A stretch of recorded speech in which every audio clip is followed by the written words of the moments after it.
Hi guys, today I'm hauling some books. So I made a book purchase a few weeks ago and it is only 4 books, and I actually kind of like my book hauls to have like 6 or more, but since I've already read 3 of these books, I decided that it was a good time to, haul them now, because I don't really see me buying many more books in the future, or like in the near future, or maybe like 1 or 2 like pre-orders, and I didn't really want to wait for them because, as I said, I've already read 3 of those, so I thought I'd just get this book haul kind of over with and then we can move on from there. I was just really excited about all of these books, and that's why, I've read 3 of the 4 I bought already. So I'm gonna try and talk about them as if I hadn't read them, like talk about why I bought them initially.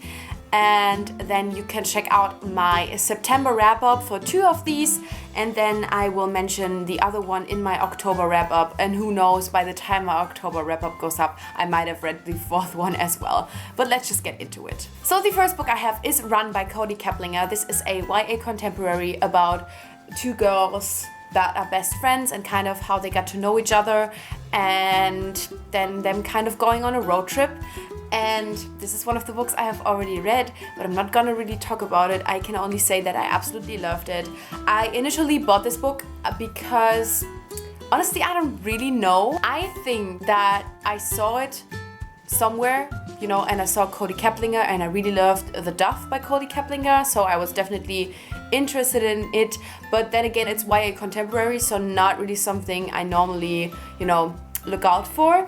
But I just kind of assumed, since it was about a friendship between 2 girls and I knew that there were queer characters in this, I kind of just assumed that these 2 girls would fall in love, which I can tell you now, it is not what's happening, and this is not a spoiler or anything, because it is very, very clear from the synopsis already, I think, that these 2 are not falling in love.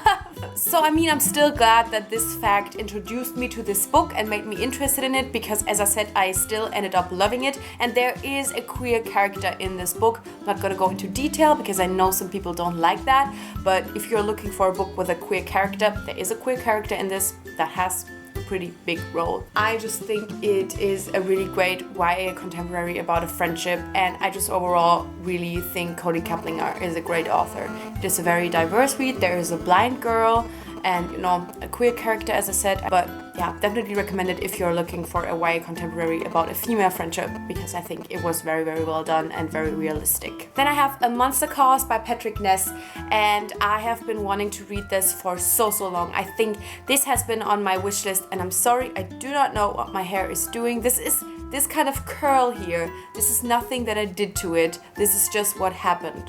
So I don't know how to fix it. I think this has been on my wish list since I've joined BookTube, so for like 3.5 years now. And I finally decided to get it because the movie is coming out, I think in November even, definitely sometime soon. And since this has been on my wish list for so long, I was like, I'm not gonna not read it before the movie comes out. Even if I don't end up seeing the movie in a cinema, I just wanted to read this before the movie comes out.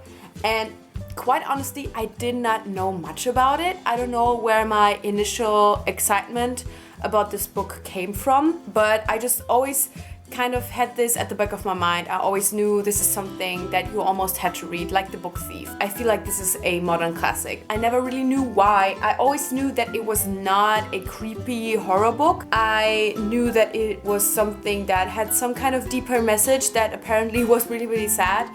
And I knew that it had illustrations in it. I'm just gonna show one illustration that is at the very front of the book, so that you're not getting spoiled or anything. There's the monster. So yeah, I was really excited to finally get into it. It is a very quick read. It has only like a bit over 200 pages. I will talk about this in my October wrap-up. I really don't want to get into it now because there's already not so much to say for me, because I don't want people to know more about it than I knew going into it.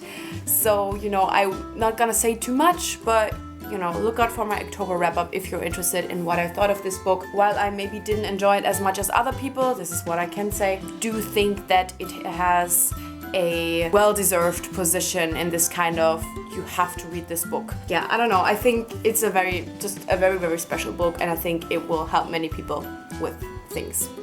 Then I have The Beauty That Is Illuminated by Amy Kaufman and Jay Kristoff.